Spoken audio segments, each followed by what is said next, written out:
In this video, we will be explaining and demonstrating how to use the Big Five. So what is the Big Five? Well, they're a set of 5 equations that will help you in solving motion problems. In order for these equations to provide accurate and realistic results, they must be applied to motion with constant acceleration.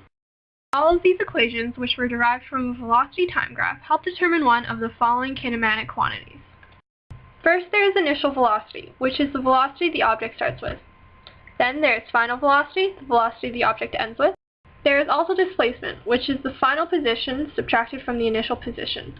Acceleration, the rate at which an object changes its velocity in a specific time interval, which is the change in velocity over the change in time. And finally, delta t, which is the final time subtracted from the initial time, or the total change in time. In each of these equations, there are 4 related kinematic quantities. This means that in order to determine one kinematic quantity using an equation, you must be given at least 3 given quantities. These are the 5 of the Big Five equations. As you can see, each of the 5 come with 4 given kinematic quantities in the formula. Let's take the first one for example. The equation consists of final velocity, initial velocity, acceleration, and the change in time. Whenever a problem provides any 3 of these kinematic quantities, you will be able to find the 4th unknown using simple algebra to isolate for that desired unknown. This applies for the rest of the 5 equations. Let's do an example problem. A car is traveling 137 kilometers per hour when they see a cop in an area where the speed limit is 100 kilometers per hour. The car can slow down at a rate of 5.2 meters per second squared. What is the minimum time in which you can get your car under the speed limit? Here we've decided to specify the moment the driver sees the cop as the origin, which is when the car begins to slow down, making it event 1. Event 2 is when the car has slowed down to the speed limit. This shows a positive displacement. We fill in our 3 given kinematic quantities directly from the question and state that we must find time in seconds. We must firstly convert initial velocity and final velocity to meters per second. This is because acceleration is given to us in units of meters per second squared, and time is desired in a unit of seconds.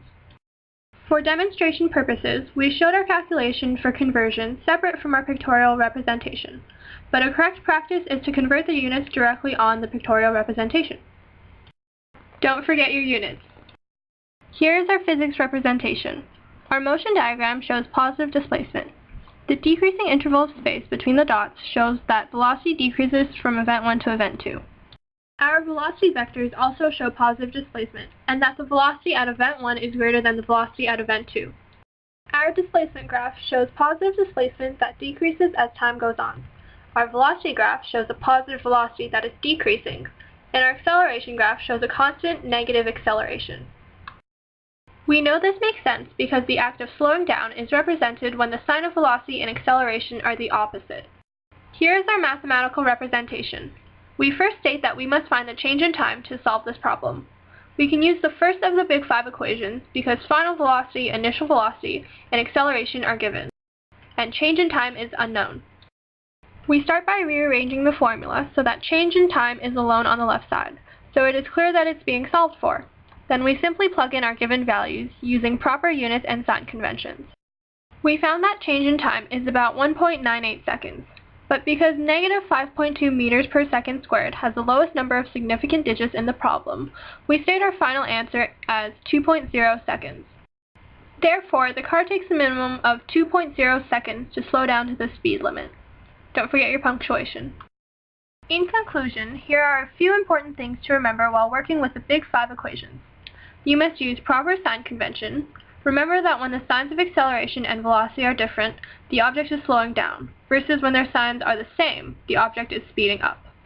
Also, you must be provided at least 3 given kinematic quantities. But most importantly, remember that these 5 equations only apply for problems with uniformly accelerated motion. We hope you learned something from our lesson today. Thanks for watching!